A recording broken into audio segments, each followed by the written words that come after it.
Hey hello everyone, welcome back to UGC NET exam prep. My name is Harsha Lal और आज इस lecture में हम लोग कवर करने वाले हैं नेशनल एजुकेशन पॉलिसी 2020। सो ये पार्ट 1 है लेक्चर का एंड इसका 2 या 3 पार्ट आएगा, फिर ये वाला पूरा कॉन्सेप्ट क्लियर होगा।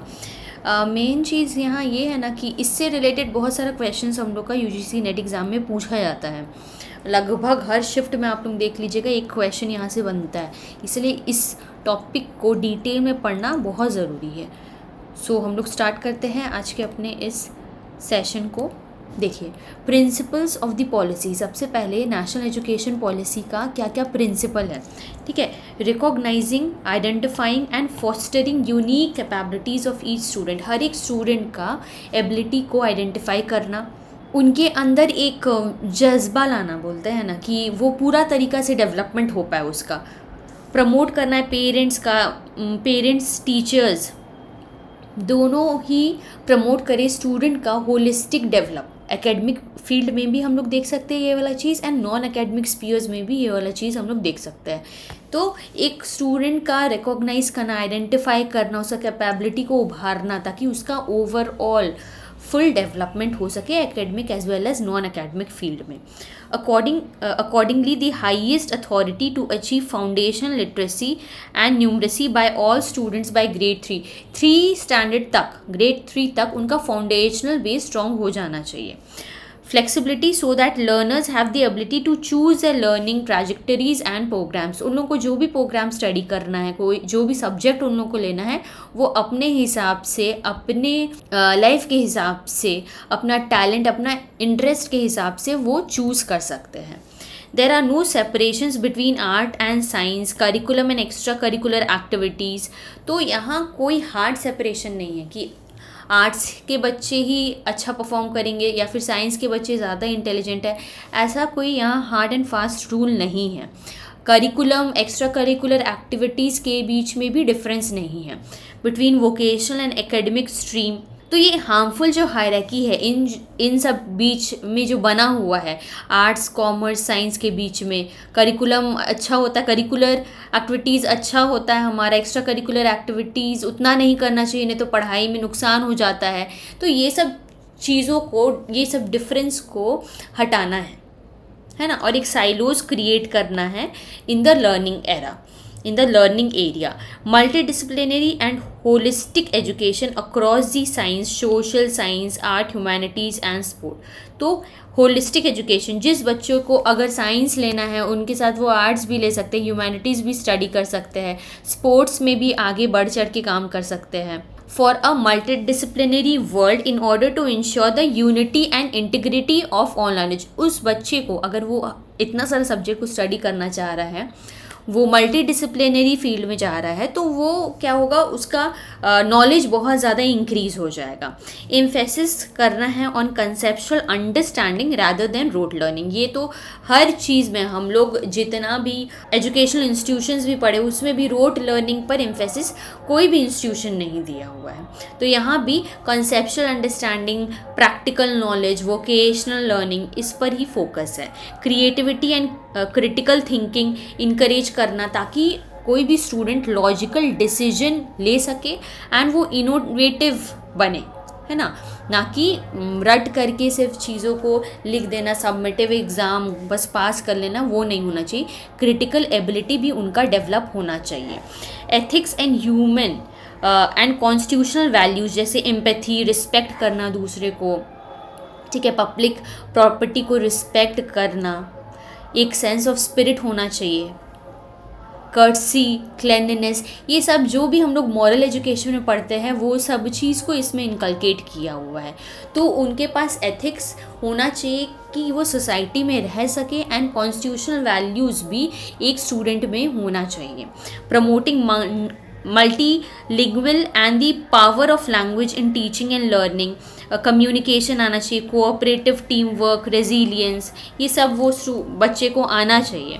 फॉर्मेटिव असेसमेंट, फोकस करना है ऑन रेगुलर फॉर्मेटिव असेसमेंट, ठीक है, रैदर देन, मतलब फॉर्मेटिव असेसमेंट में मतलब छोटा मोटा जो टेस्ट होता है क्लास में, क्लास डिस्कशंस वगैरह होता है ना, वो सब में फोकस करना चाहिए rather than on the submissive assessment. इस पर उतना फोकस नहीं होना चाहिए। That encourage today's coaching culture.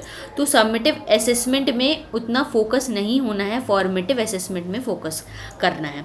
फिर extensive use of technology in teaching. Teaching में बहुत ज़्यादा टेक्नोलॉजी का यूज़ करके चीज़ों को अच्छी तरीक़े से स्टूडेंट को समझ में आ जाए, ऐसा लर्निंग एनवायरनमेंट बनाना है। रिमूव करना है, कोई भी लैंग्वेज बैरियर्स नहीं होना चाहिए। स्टूडेंट्स को हर लैंग्वेज उनका भाषा में उनको समझ में आना चाहिए। इंक्रीज़ करना है एसेस फॉर दिव्यांग स्टूडेंट्स एंड एजुकेशनल प्लानिंग। जो बच्चे अपाहिज है, जो फिज़िकली हैंडीकैप स्टूडेंट होते हैं, तो उनको भी सिखाना, उनको भी मेन स्ट्रीम जो दूसरे बच्चे हैं नॉर्मल बच्चों की तरह ही ट्रीट करना, राइट। ये सब चीज़ करना, इंक्रीज़ करना है एसेस फॉर दी दिव्यांग स्टूडेंट्स। फिर आता है respect for diversity, local context in curriculum, pedagogy, policy, always keeping in mind that educational एक कॉन्करेंट सब्जेक्ट है, सभी के लिए एक समान ही है education. Then synergy in curriculum.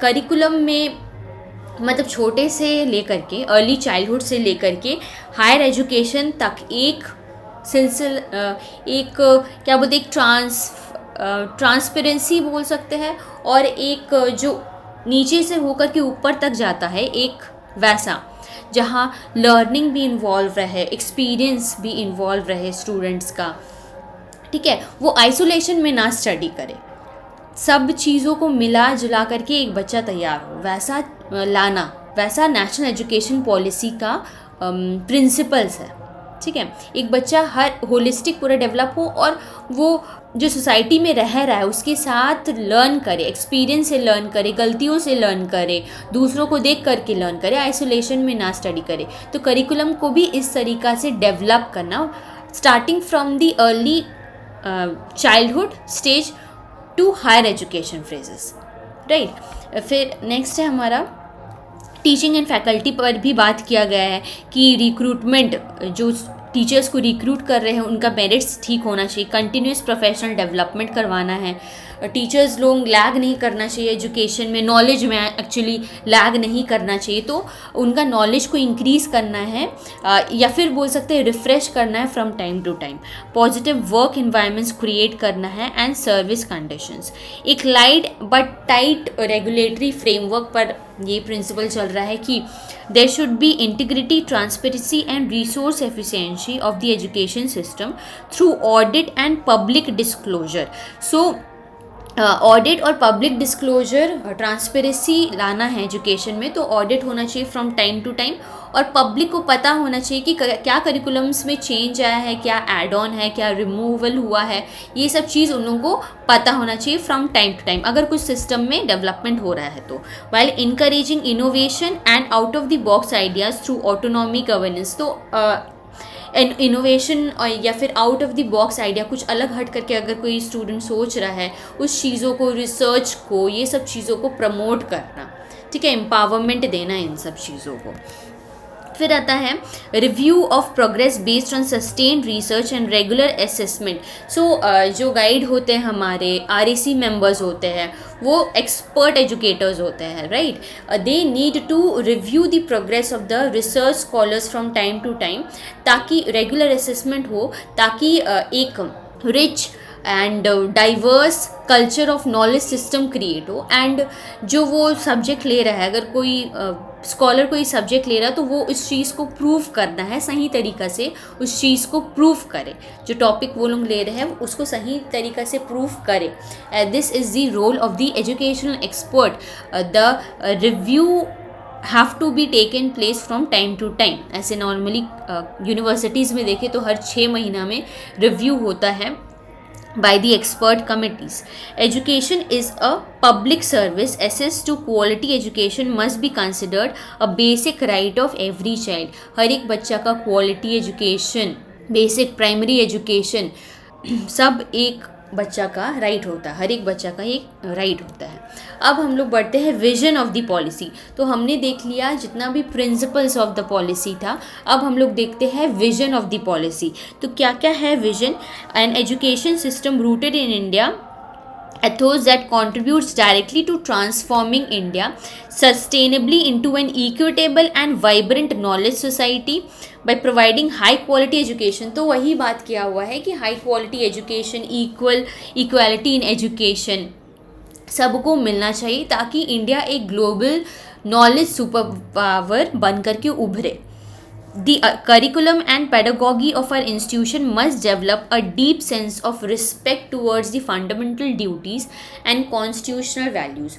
So जो हम लोग का करिकुलम है, पेडागॉगी है, जो बच्चों को पढ़ाया जाता है इंस्टीट्यूशंस में, स्कूल्स में, वो लोग एक, तो वहाँ की टीचर्स एक deep sense of respect create करें स्टूडेंट्स के बीच में, ताकि वो फंडामेंटल ड्यूटीज़ को अपना समझे, कॉन्स्टिट्यूशनल वैल्यूज़ को समझे, अपना राइट्स को समझे. They have a great bond, अच्छा बॉन्ड रहे, एक रिस्पेक्टफुल बॉन्ड रहे अपने कंट्री के साथ. And they must be cautious, they must have a cautious awareness of one's roles and responsibilities. और अगर कुछ चेंजेस आ रहा है सोसाइटी में फॉर द बेटरमेंट, या फिर कुछ ख़राब हो रहा है सोसाइटी में, तो उसके प्रति वो आवाज़ उठाए. ये नहीं कि वो अपना आवाज़ को सप्रेस करके रह जाए. तो उनको कॉन्स्टिट्यूशनल वैल्यूज़, कॉन्स्टिट्यूशनल राइट्स के बारे में भी, फंडामेंटल ड्यूटीज़, फंडामेंटल राइट्स के बारे में भी अंडरस्टैंडिंग, एक ग्रास्प होना चाहिए. देन आता है हमारा to instil a deep rooted pride in being Indian. So अगर कोई इंडियन है, उनका थॉट्स, स्पिरिट, इंटेलेक्ट, डीड, जो सब चीज़ है, वो सब चीज़ उनके अंदर होना चाहिए. The teacher should be able to instil a deep rooted pride in the human beings, right.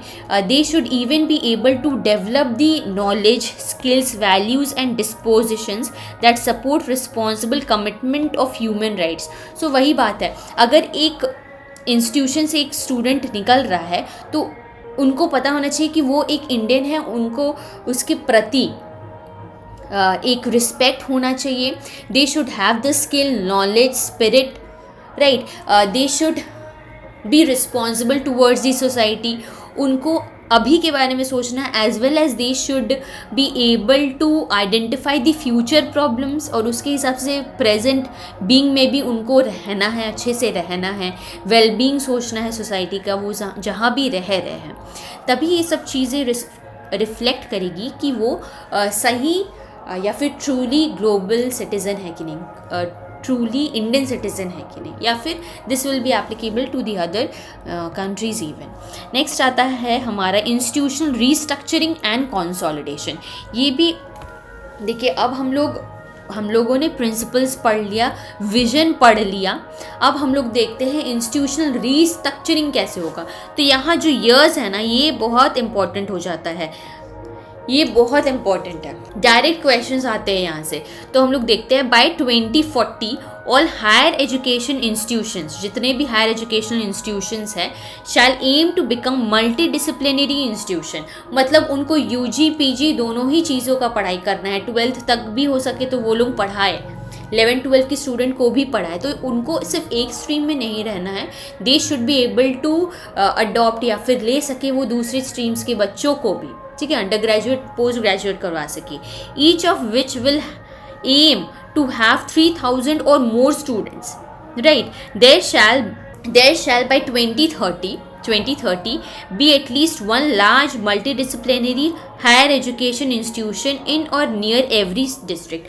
हर एक डिस्ट्रिक्ट में by the year 2030 एक large multidisciplinary higher education institution होना ही चाहिए. Then the aim will be to increase the gross enrollment ratio. जो बच्चों का admission होता है हायर एजुकेशन में, तो gross enrolment ratio in vocational education को इंक्रीज़ करना है. ठीक है, याद रखना है कि वोकेशनल एजुकेशन का एनरोलमेंट रेशियो को इंक्रीज़ करना है फ्रॉम 26.3% टू 50% बाय 2035. तो लगभग हम लोग बोल सकते हैं हाफ हो जा रहा है. 25 अराउंड 26 एंड 14.7% हो जाएगा हमारा increase in the year 2035.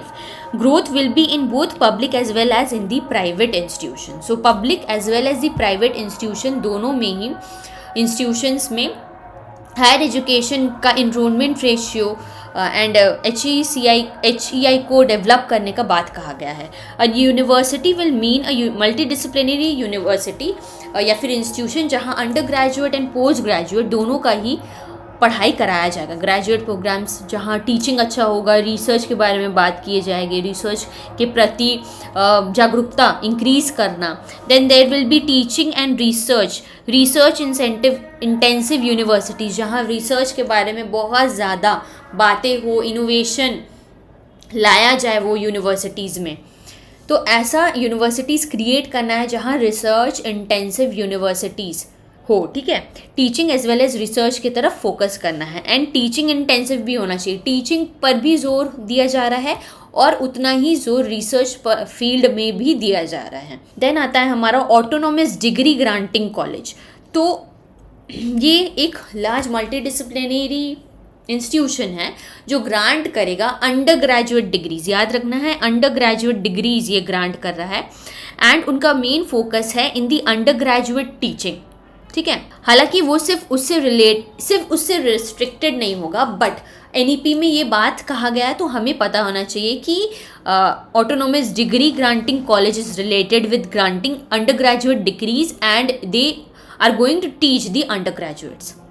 A stage wise mechanism for granting graded autonomy to colleges. So colleges को भी एक ग्रेडिंग दिया जाएगा, जो होता है ना ABC NAAC के द्वारा ग्रेडिंग दिया जाता है। जिनका ग्रेड C उतना अच्छा कॉलेजेस नहीं माना जाता है, A जो भी आते हैं कॉलेजेस उसको अच्छा कॉलेज माना जाता है। तो ये सब होना चाहिए and there should be a transparent system of grading या फिर accreditation. HEI will have the autonomy and freedom to move gradually from one category to another। तो एक कैटेगरी से दूसरा कैटेगरी में मूव करने के लिए टाइम लगता है, एक्शन बनाना पड़ता है, प्लान्स क्रिएट करना पड़ता है एंड देन उसको इफेक्टिवली हम लोग एग्जीक्यूट कर सकते हैं। तो ये भी स्टेट वाइज जो मैकेनिज़्म है, ये धीरे धीरे हायर एजुकेशनल इंस्टीट्यूशन के पास ऐसा फ्रीडम है कि वो लोग अपना ग्रेडिंग को इम्प्रूव कर सकते हैं एंड अगर वो अपने ऊपर मेहनत करें तो। अगर ज़्यादा बच्चे इनरोल करेंगे उनके एजुकेशनल इंस्टीट्यूट में, अगर उनको मार्क्स अच्छा मिल रहा है, वो लोग अच्छा परफॉर्म कर रहे हैं एक्स्ट्रा करिकुलर एक्टिविटीज़ में, तो ऑटोमेटिकली क्या होगा, उनका ग्रेडिंग इम्प्रूव हो जाएगा, इंस्टीट्यूशन का एक्चुअली ग्रेडिंग इम्प्रूव होगा। तो अगर अपने ऊपर में हायर एजुकेशनल इंस्टीट्यूशंस काम करे तो वो लोग बहुत इम्प्रूव कर सकते हैं एंड ग्रेड्स अच्छा मिल सकता है। सो ये सब ब्रॉड कैटेगरीज है हमारा हायर एजुकेशनल इंस्टीट्यूशंस का। देन हायर एजुकेशनल इंस्टीट्यूशंस ये दूसरे हायर एजुकेशनल इंस्टीट्यूशंस को भी सपोर्ट करेंगे in their development, community engagement and service, contributing to various fields of practice, ठीक है। एक हायर एजुकेशनल इंस्टीट्यूशन दूसरे हायर एजुकेशनल इंस्टीट्यूशन को भी सपोर्ट करेगा ताकि उनका डेवलपमेंट हो, राइट। वो लोग भी अलग अलग फील्ड के प्रैक्टिसेस को इन्वॉल्व कर पाए, फैकल्टी उनका डेवलपमेंट हो and they should even support the school education. Institutions will have the option to run open distance learning. Open distance learning अगर कोई भी स्टूडेंट बीच में अपना पढ़ाई छोड़ देता है and then they or he or she want to resume his classes या फिर studies, then he can adopt the open distance learning education. इससे क्या होगा, इंस्टीट्यूशनल अगर open distance learning education provide कर रहा है, ऑनलाइन प्रोग्राम्स प्रोवाइड कर सकता है, अगर उनको एक्रेडिशन मिला हुआ है तभी वो लोग ये सब भी अडॉप्ट कर सकते हैं। सो जो भी single stream higher education institutions है वो लोग धीरे धीरे रिमूव होते जाएंगे from the time and on and will move towards becoming vibrant multidisciplinary institution. So अगर कोई भी हायर एजुकेशन इंस्टीट्यूशन एक सिर्फ पढ़ाई करवाना चाह रहा है कि सिर्फ अंडर ग्रेजुएट्स को पढ़ाएंगे, ऐसा कुछ कह रहा है, तो वो धीरे धीरे वो इंस्टीट्यूशन रिमूव कर दिया जाएगा।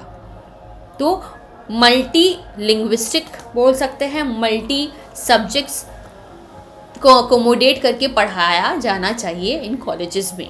The system of affiliated college will be gradually faced out over a period of 15 years. देखिए 15 ईयर्स आते तक अफिलिएटेड कॉलेजेस का भी जो दर्जा है वो भी हटा दिया जाएगा, right? The overall higher education sector will aim to be an integrated higher educational system including professional and vocational education. Then the complex, जो हमारा अभी कॉम्प्लेक्स नोमेनक्लेचर है हायर एजुकेशन इंस्टीट्यूशंस का, कि कुछ इंस्टीट्यूशंस डीम्ड यूनिवर्सिटी के अंदर आते हैं, कुछ अफिलिएटिंग यूनिवर्सिटीज़, कुछ अफिलिएटिंग टेक्निकल यूनिवर्सिटीज़। सो ये सब चीज़ों को रिमूव कर दिया जाएगा और सिर्फ एक सिंपल यूनिवर्सिटी ही रह जाएगा। ठीक है, ये सब को धीरे धीरे फ्रेज आउट करते करते रिमूव कर दिया जाएगा। सो ये है नेशनल एजुकेशन पॉलिसी का हमने फर्स्ट पार्ट स्टडी किया। इंस्टीट्यूशन रीस्ट्रक्चरिंग, इंस्टीट्यूशंस को कैसे रीस्ट्रक्चर करना है, कैसे कंसोलिडेट करना है ना, मल्टी डिसिप्लिनरी कैसे बनाना है, वो सब चीज़ों के बारे में हमने डिटेल में स्टडी कर लिया आज। So this was all about today's lecture. I hope you like the lecture. अगर आपको कोई भी डाउट हो, कोई भी क्वेश्चंस पूछना हो, you are free to comment that down. I would love to give a reply to that. अब हम लोग मिलते हैं नेक्स्ट लेक्चर में। Till then take care, keep studying and keep learning.